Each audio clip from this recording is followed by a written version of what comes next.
Hello students, कैसे हैं सभी लोग। आई होप कि सभी अच्छे होंगे। तो बच्चों, हम लोग पढ़ रहे थे जीएस में ज्योग्राफी, और ज्योग्राफी में हमने कल पढ़ा था बच्चों general introduction of India, Bharat का सामान्य परिचय। उस सामान्य परिचय के अंदर बच्चों कल हम लोगों ने पढ़ा था कि भारत के कितने राज्य अंतर्राष्ट्रीय सीमा को टच करते हैं, या कितने राज्य आपके कोस्टल लाइन पर हैं, या समुद्री सीमा को टच करते हैं, या समुद्र के किनारे बसे हुए हैं। ठीक है बच्चों, तो कितने राज्य, कौन कौन से राज्य किस किस देश की सीमा को टच करते हैं, वो सब हम कल पढ़ चुके थे। कितने राज्य हमारे समुद्री सीमा को टच करते हैं, कौन कौन से राज्य टच करते हैं, कितने राज्य हमारे ईस्टर्न घाट पर थे, कितने राज्य वेस्टर्न घाट पर थे, हम सब कुछ पढ़ चुके हैं। ठीक है बच्चों, तो आज का हमारा जो टॉपिक है वही है जनरल इंट्रोडक्शन ऑफ इंडिया का सेकंड पार्ट, जिसमें से हमारी कुछ चीजें कल मिस हो गई थी या रह गई थी, उसी को हम आगे कंटिन्यू करेंगे। ठीक है बच्चों,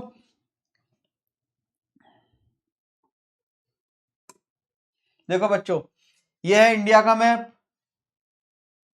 ये क्या है बच्चों? इंडिया का मैप।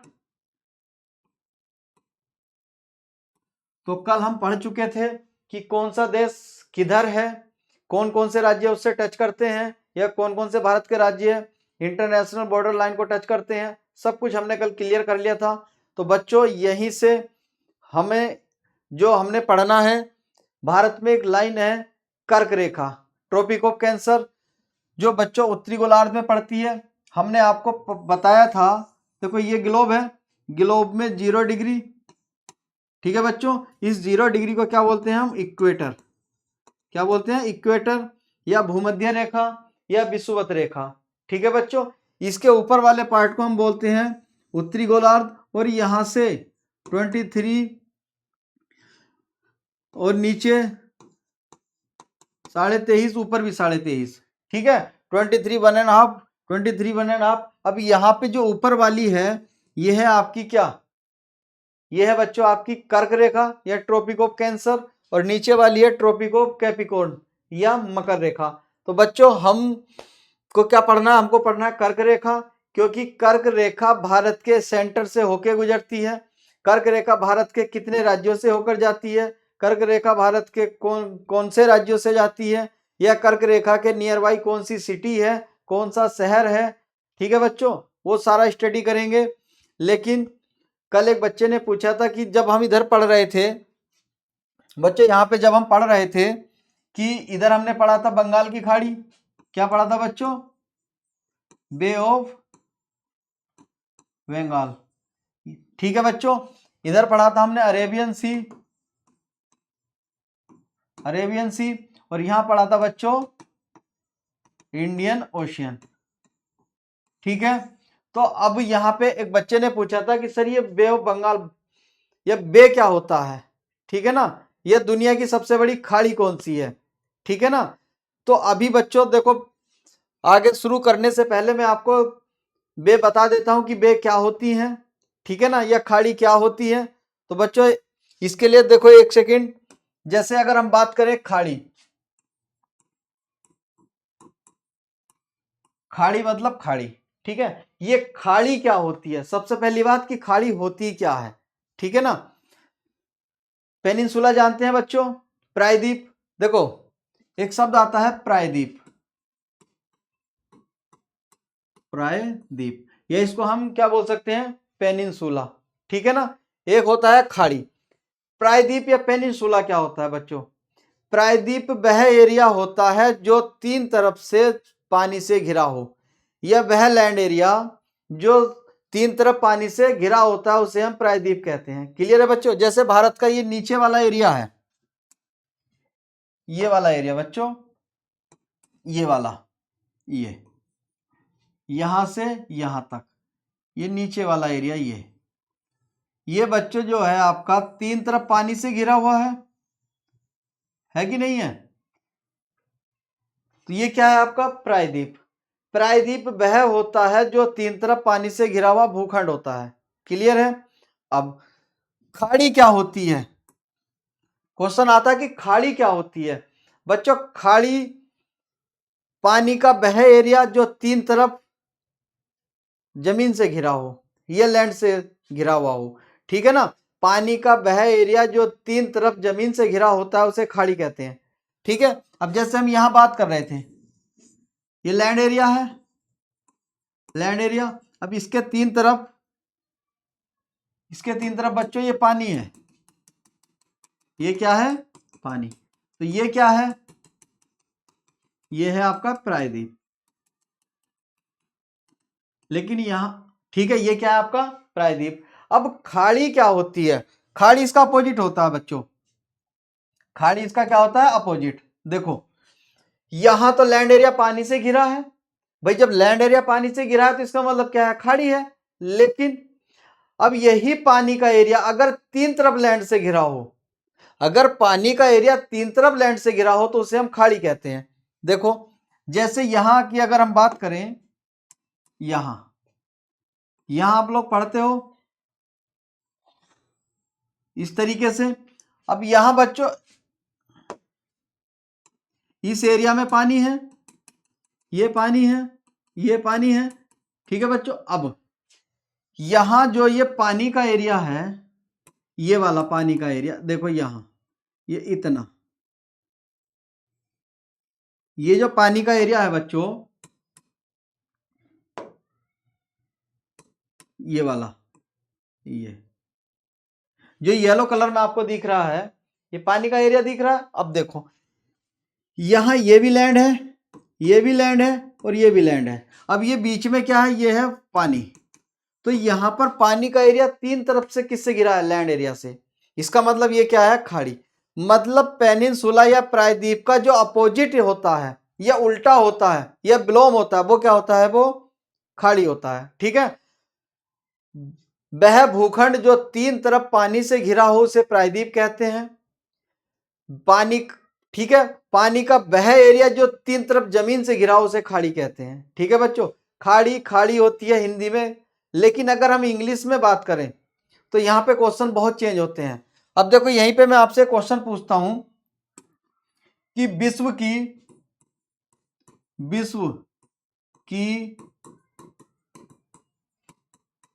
सबसे बड़ी खाड़ी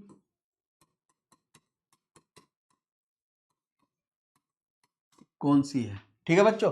अब मैं सिंपल सा क्वेश्चन है क्या, कि विश्व की सबसे बड़ी खाड़ी कौन सी है। अब यहां मैं आपको ऑप्शन दे रहा हूं, ए, ठीक है बच्चों। ऑप्शन में है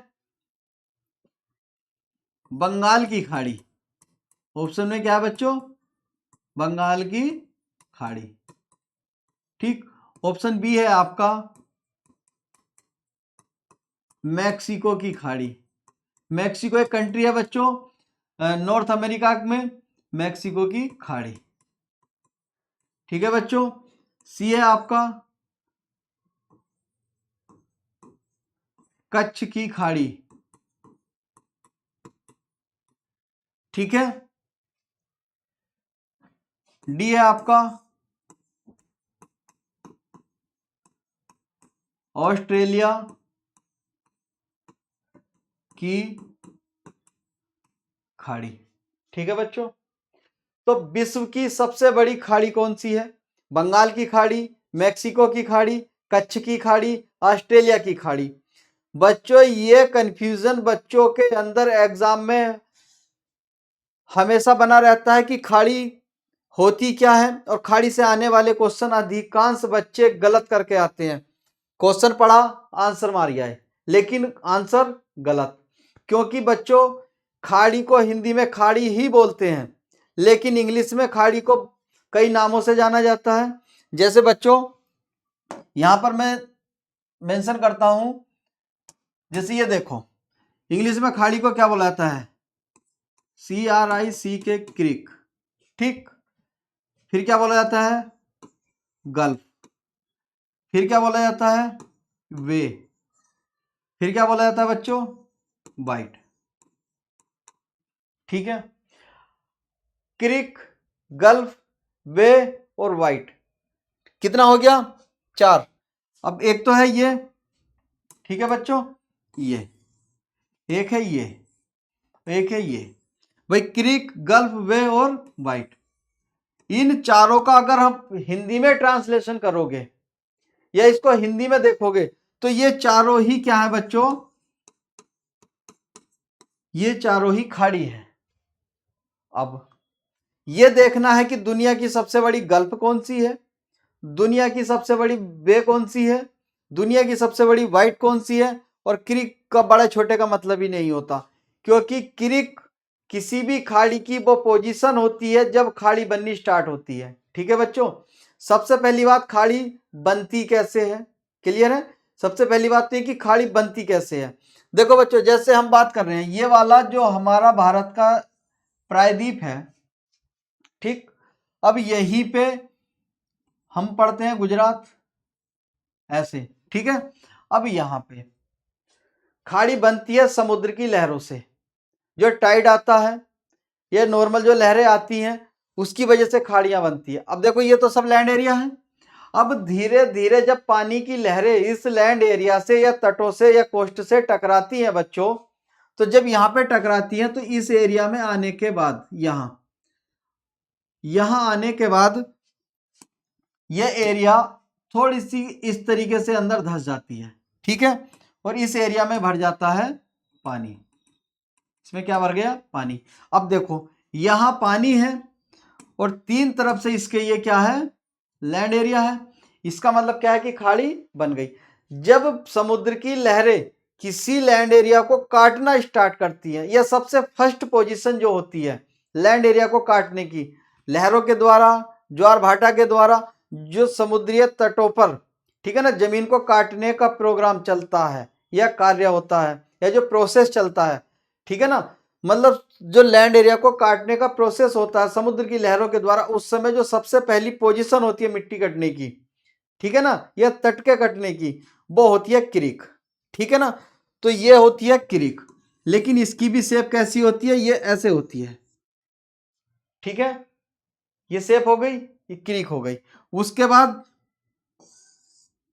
ये गल्फ हो गई, ठीक।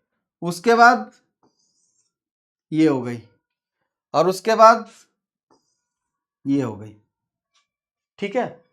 अब देखो क्रीक भी खाड़ी है, गल्फ भी खाड़ी है, बे भी खाड़ी है और वाइट भी खाड़ी है, चारों ही खाड़ी हैं। अगर हम हिंदी में बात करते हैं तो सबको क्या बोलते हैं, हम खाड़ी बोलते हैं। लेकिन बच्चों अगर हम इंग्लिश में बात करेंगे तो क्रीक अलग है, गल्फ अलग है, वे अलग है, वाइट अलग है। तो बच्चों ये चारों ही अलग हैं। अब इन चारों में आपको ये देखना है, अब यहाँ क्वेश्चन आया कि विश्व की सबसे बड़ी खाड़ी कौन सी है, बच्चों ने पढ़ रखा मैक्सिको की खाड़ी, सीधा आंसर ये, ठीक है। अब लेकिन उसने इंग्लिश वाले पोर्शन पे ध्यान नहीं दिया कि वो इंग्लिश में क्या बात कर रहा है। बच्चों इंग्लिश में अगर उसने पूछा है बिगेस्ट गल्फ ऑफ वर्ल्ड, ठीक है ना, बिगेस्ट गल्फ ऑफ वर्ल्ड, तो दुनिया की सबसे बड़ी गल्फ कौन सी है, तो अब बात तो खाड़ी की हो रही है, तो गल्फ अलग चीज है। बिगेस्ट वे ऑफ वर्ल्ड, ठीक है ना, दुनिया की सबसे बड़ी वे कौन सी है। बिगेस्ट वाइट ऑफ वर्ल्ड, दुनिया की सबसे बड़ी वाइट कौन सी है, ठीक है। अगर इस तरीके का क्वेश्चन आता है, अगर कभी भी क्वेश्चन आ जाए विश्व की सबसे बड़ी खाड़ी, ठीक है, तो आपको इसका इंग्लिश पोर्शन भी जरूर देखना है, इंग्लिश पोर्शन भी आपको देखना है। और इस इंग्लिश पोर्शन में अगर गल्फ दिया है तो क्वेश्चन का आंसर कुछ और होगा, अगर उसने वे दिया है तो आंसर कुछ और होगा, और उसने अगर वाइट दिया है तो आंसर कुछ और होगा, ठीक है बच्चों। तो ये चीजें ध्यान रखनी है। और मैं आपको बताता हूं कि गल्फ, वे और वाइट, देखो जब यहां पे अभी बताया गल्फ कैसे बनती है, जब गल्फ बनने की सबसे पहली फर्स्ट पोजीशन होती है तो वो क्रीक बनती है, ठीक है।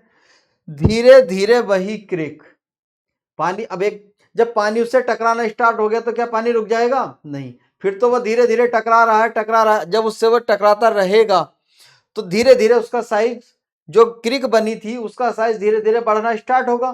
तो उसका जब साइज बढ़ना स्टार्ट होता है तो गल्फ बनती है बच्चों, ठीक है ना। फिर धीरे धीरे धीरे धीरे बहुत लंबे समय बाद जब उसका साइज और भी ज्यादा बड़ा हो जाता है तो फिर क्या बनती है, वे बनती है, ठीक है। और जब उसका साइज उससे भी ज्यादा बड़ा हो जाए, सेम ऐसे, तो ये क्या बनती है, वाइट बनती है। बाइट जानते हो ना, जैसे आप खाने की बात करते हो कि भाई एक बाइट मुझे भी दे दे, ठीक। रोटी खाते हो तो सिंपल सी बात है एक बाइट। लेकिन इस बाइट का आपको पता, बाइट का मतलब होता है आपके अकॉर्डिंग क्या है बाइट का मतलब? बाइट का मतलब एक ही बात है कि बाइट एक टूक खा लिया खाने रोटी का, ठीक है। लेकिन बाइट का मतलब होता है काटना, ठीक है। अब जैसे आप क्या खाते हो, बर्गर। जब आप बर्गर, अब बर्गर कैसा होता है? गोल शेप में होता है, ठीक। अगर आप इसमें एक बाइट मारोगे, एक बार में अगर इसको काटोगे, तो ये बच्चों ये इस तरीके से कट जाएगा, ठीक है। किस तरीके से कटेगा? इस तरीके से।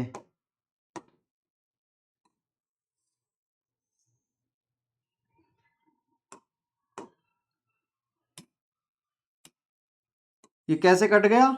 ऐसे। तो ये एक बाइट हो गया, ठीक है। तो इस तरीके की जो शेप होती है, जो बाइट होती है, ये आपको देखने को मिलेगा ऑस्ट्रेलिया। आपने ऑस्ट्रेलिया कॉन्टिनेंट अगर देखा होगा बच्चों, तो यहां बना देते हैं, देखो ऑस्ट्रेलिया कॉन्टिनेंट कैसा है।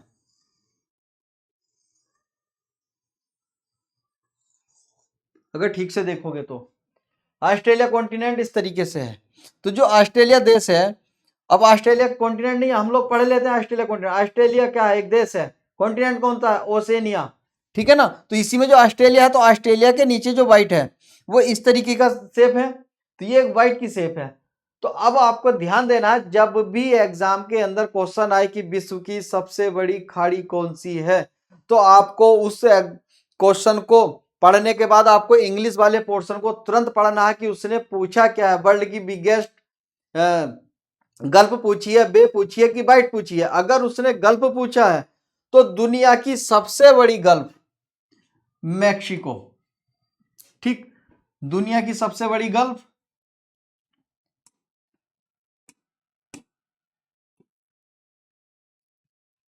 ठीक है बच्चों, दुनिया की सबसे बड़ी गल्फ कौन सी है? मैक्सिको, ठीक है। लेकिन अगर क्वेश्चन आ जाए दुनिया की सबसे बड़ी way, biggest way in the world, ठीक है, तो फिर आपका आएगा बच्चों बंगाल, वे ऑफ बंगाल, ठीक है ना। क्या आएगा? बे ऑफ बे, ठीक है। अब अगर बे पूछ रहा है तो बंगाल की खाड़ी दुनिया की सबसे बड़ी खाड़ी है। गल्फ पूछ रहा है तो दुनिया की सबसे बड़ी गल्फ मैक्सिको की खाड़ी है। अगर पूछ रहा है दुनिया की सबसे बड़ी white, biggest white in the world या ऑफ द वर्ल्ड, ठीक है, तो दुनिया की सबसे बड़ी व्हाइट, दुनिया की सबसे बड़ी खाड़ी, अगर व्हाइट की बात कर रहा है तो व्हाइट, व्हाइट, ठीक है। ये आएगा आपका ऑस्ट्रेलिया, ठीक है। तो दुनिया की सबसे बड़ी व्हाइट कौन सी है? ऑस्ट्रेलिया है। दुनिया की सबसे बड़ी खाड़ी कौन सी है? सॉरी, गल्फ कौन सी है? मैक्सिको है। दुनिया की सबसे बड़ी बे कौन सी है? बे ऑफ बंगाल है। क्लियर है बच्चों? तो यहां से bay of Bengal, bay of gulf, वो सॉरी, ठीक है ना, व्हाइट, सब कुछ क्लियर है। तो बंगाल की खाड़ी दुनिया की सबसे बड़ी खाड़ी नहीं है, लेकिन अगर बे है, अगर बे पूछता है तो दुनिया की सबसे बड़ी खाड़ी बंगाल की खाड़ी। तो इसीलिए यहां से कभी भी क्वेश्चन अगर आता है कि विश्व की सबसे बड़ी खाड़ी कौन सी है, तो बच्चों आपको वहां पे खाड़ी पढ़ने के बाद इंग्लिश का पोर्शन भी देख लेना है कि वो बात कर किस की रहा है। अगर वो बे की कर रहा है तो बंगाल होगा, गल्फ की कर रहा है तो मैक्सिको होगा, और अगर बाइट की कर रहा है तो ऑस्ट्रेलिया होगा। क्लियर है बच्चों? No doubt.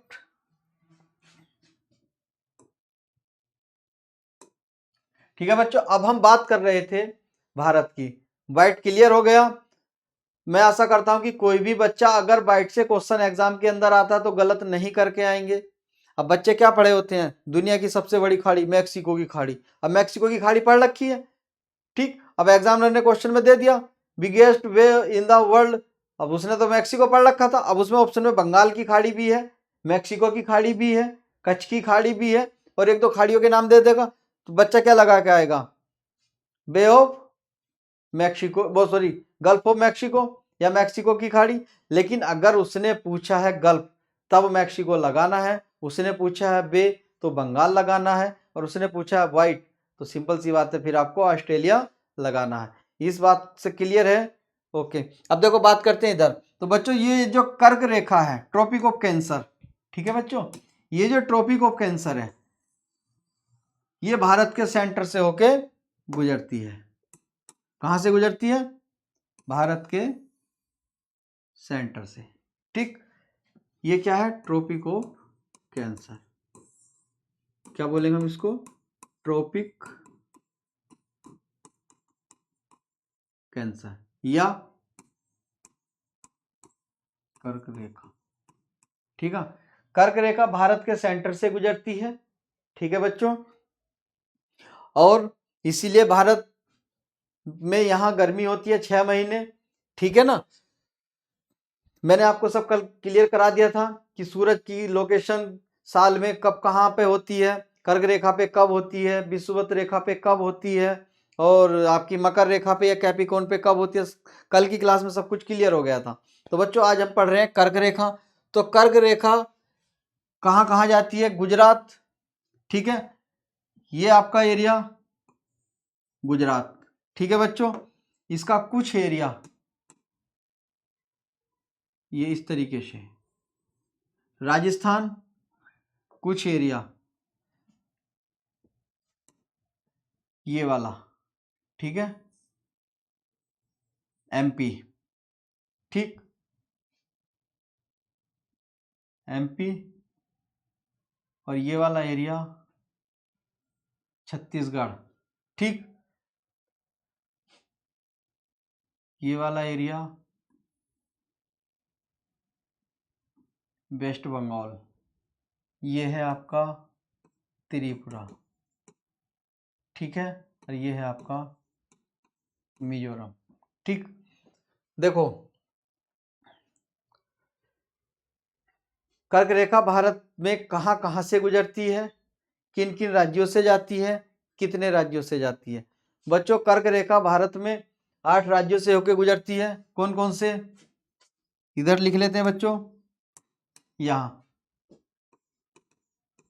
गुजरात, राजस्थान, मध्य प्रदेश, छत्तीसगढ़। ठीक है,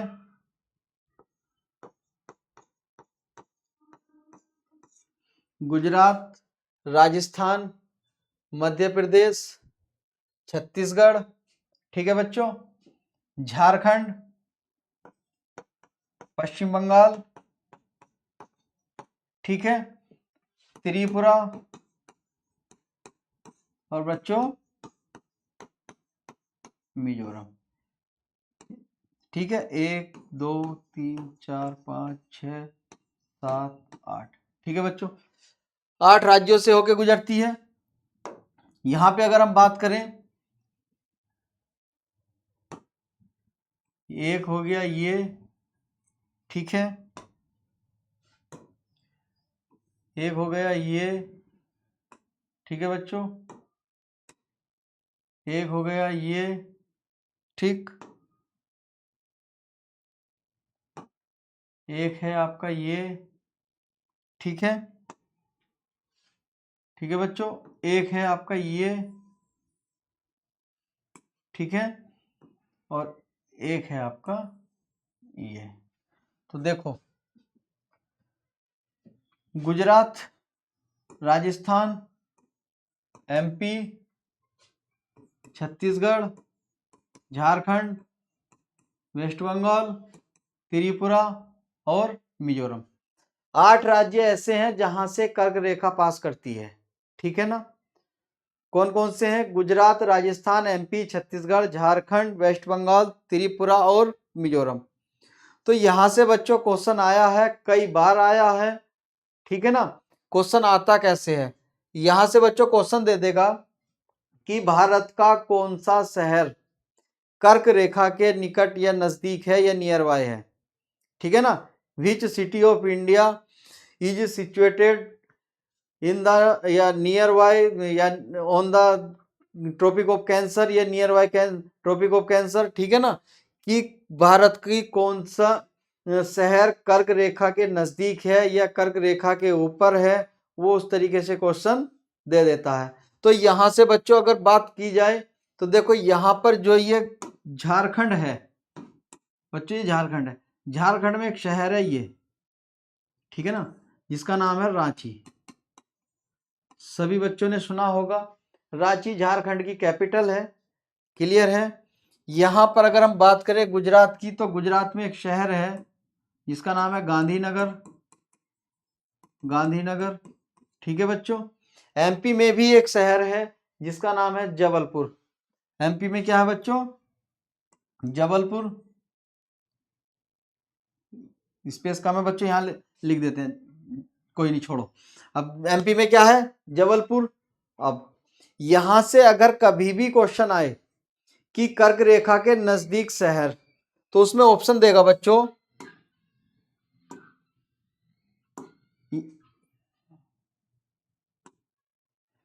ऑप्शन देगा जैसे कर्क रेखा पर स्थित शहर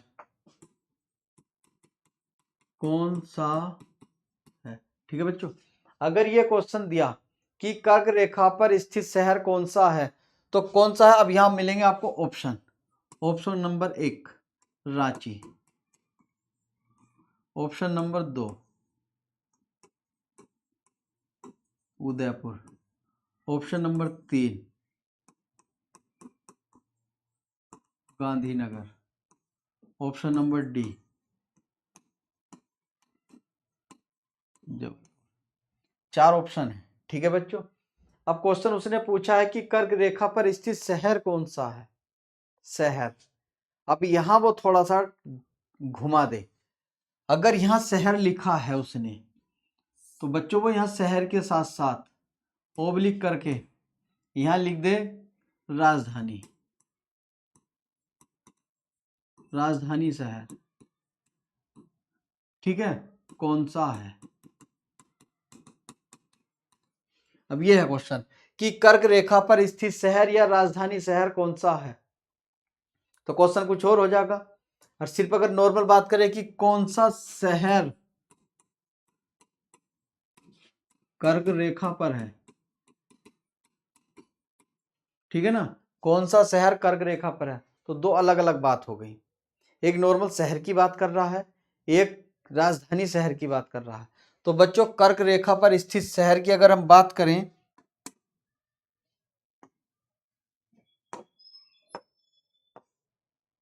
अगर हम कर्क रेखा पर स्थित शहर की बात करें बच्चों, देखो कर्क रेखा पर अगर हम स्थित शहर की बात करें, तो कर्क रेखा पे बिल्कुल एग्जैक्ट जो लोकेशन है, तो वो किस शहर की है? वो एक शहर है जिसका नाम है उदयपुर।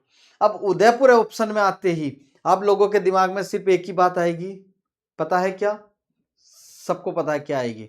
उदयपुर अगर आपके सॉरी, अगर उदयपुर की बात आती है तो आपके दिमाग में एक ही राज्य आएगा, क्या? राजस्थान। बच्चों राजस्थान का उदयपुर बहुत दूर है, वो कर्क रेखा से बहुत दूर है, वो कर्क रेखा के नजदीक भी नहीं है, ठीक है ना। अब उदयपुर की बात आती है तो उदयपुर एक शहर है जो कहां पे है? त्रिपुरा के अंदर। अगर एग्जैक्ट लोकेशन आती है कर्क रेखा पे, तो यहां पे कर्क रेखा पे जो ये शहर है, ये है आपका उदयपुर। कहां पर है ये? त्रिपुरा में, ठीक है ना। सेकंड नंबर पे जो आता है वो आता है रांची। कर्क रेखा पे बिल्कुल एग्जैक्ट लोकेशन किसकी है? उदयपुर। फर्स्ट नंबर पे उदयपुर, ठीक है, सेकंड नंबर पे रांची, ठीक है बच्चों। तो 2 हो गए, उदयपुर और रांची। तो ध्यान रखना, अगर वो पूछ रहा है कि कर्क रेखा पर स्थित शहर, तो आपको उदयपुर लगाना है। लेकिन एक चीज ध्यान रखना, जो हम ये क्वेश्चन की बात कर रहे हैं, यहां जो क्वेश्चन की बात कर रहे हैं, अगर उसने शहर पूछा है तो उदयपुर, लेकिन अगर वो पूछता है राजधानी शहर तो रांची। अगर वो राजधानी शहर की बात कर रहा है तो क्या आएगा?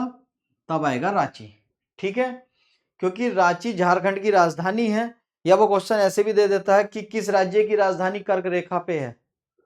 झारखंड की। या ठीक है ना, किस राज्य की राजधानी कर्क रेखा पे है? झारखंड की, ठीक है ना। कर्क रेखा पर स्थित राजधानी शहर कौन सा है? रांची। नॉर्मल अगर पूछता है कि कर्क रेखा पर स्थित शहर राजधानी की, उसने बात ही नहीं की क्वेश्चन के अंदर, तो बच्चों नॉर्मल शहर की अगर बात आएगी तो आपको लगाना है उदयपुर। नो डाउट, बिल्कुल भी कंफ्यूजन मत रखना। अगर एग्जैक्ट ऑप्शन में रांची भी दिया है, उदयपुर भी दिया है, गांधीनगर भी दिया है, जबलपुर भी दिया है, तो आपको कुछ नहीं सोचना है बच्चों। अगर नॉर्मल बात वो कर रहा है कि कर्क रेखा पर स्थित शहर, तो आपको क्या लगाना है, उदयपुर लगाना है। ये त्रिपुरा का एक छोटा सा शहर है जो बिल्कुल एग्जैक्ट कर्क रेखा के ऊपर है, ठीक है ना। उसके बाद जो नियर में आता है वो आता है आपका रांची, उसके बाद गांधीनगर, ठीक है ना। उसके बाद तो बहुत सारे शहर आते हैं। सब शहर क्या करोगे पढ़ के, आपको एक दो शहर देखने हैं, ठीक है ना। आपको सफल होना है, ठीक है ना, आपको एग्जाम क्रैक करना है, पीएचडी नहीं करनी कि पूरी कर्क रेखा पे ये किताब लिखनी है, ठीक है ना। तो कर्क रेखा पर स्थित शहर या राजधानी शहर, अगर नॉर्मल सिंगल शहर की बात करेगा तो उदयपुर लगा देना है, और अगर नॉर्मल राजधानी शहर की बात करेगा तो रांची लगा देना है, ठीक है बच्चों। तो भारत में कर्क रेखा कितने और किन किन राज्यों से होकर गुजरती है, क्लियर है।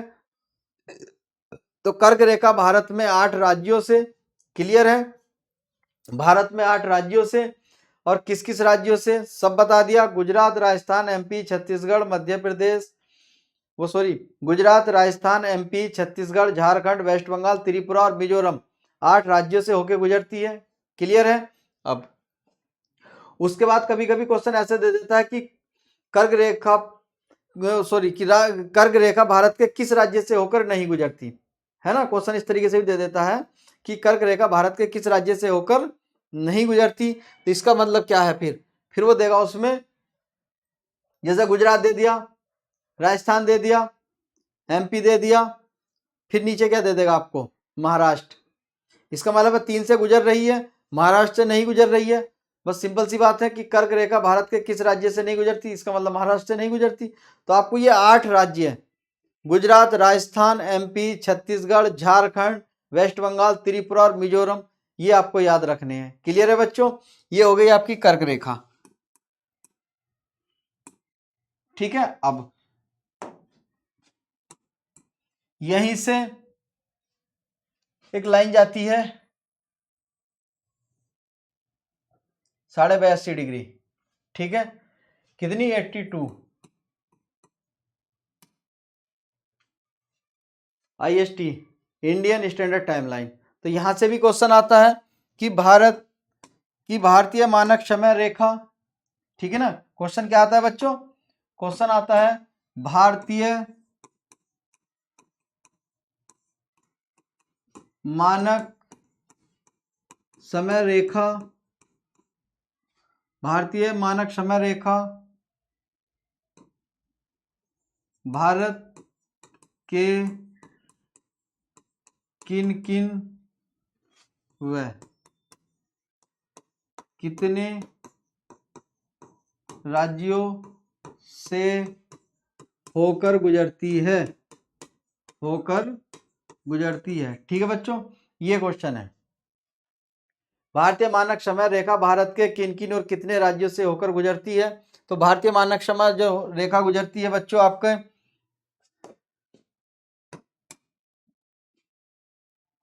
एपी, आंध्र प्रदेश, ठीक, एपी, CH, ठीक है, जिसको हम बोल सकते हैं छत्तीसगढ़, ठीक है, MP, मध्य प्रदेश, ठीक है, उड़ीसा और यूपी, उत्तर प्रदेश।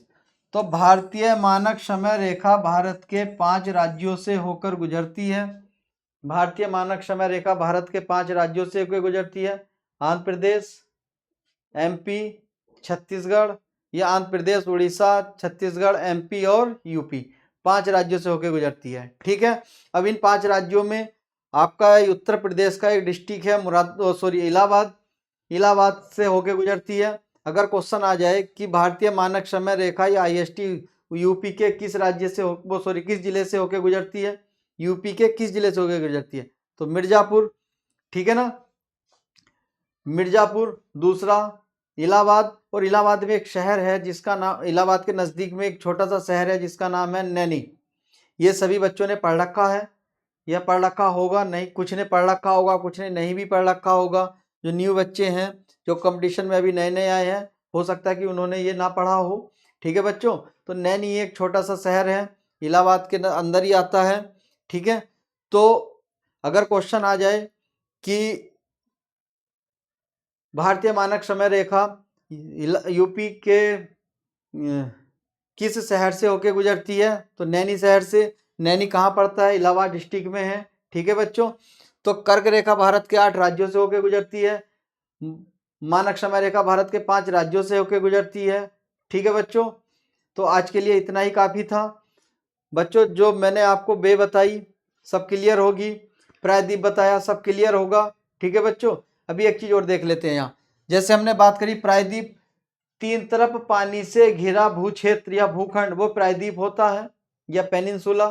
ठीक है ना, जमीन से घिरा पानी का, जमीन 3 तरफ पानी, जमीन से घिरा पानी का क्षेत्र, जमीन से घिरा 3 तरफ से पानी का क्षेत्र खाड़ी होता है, और चारों तरफ से घिरा पानी का, चारों तरफ से घिरा जमीन का क्षेत्र या भूखंड।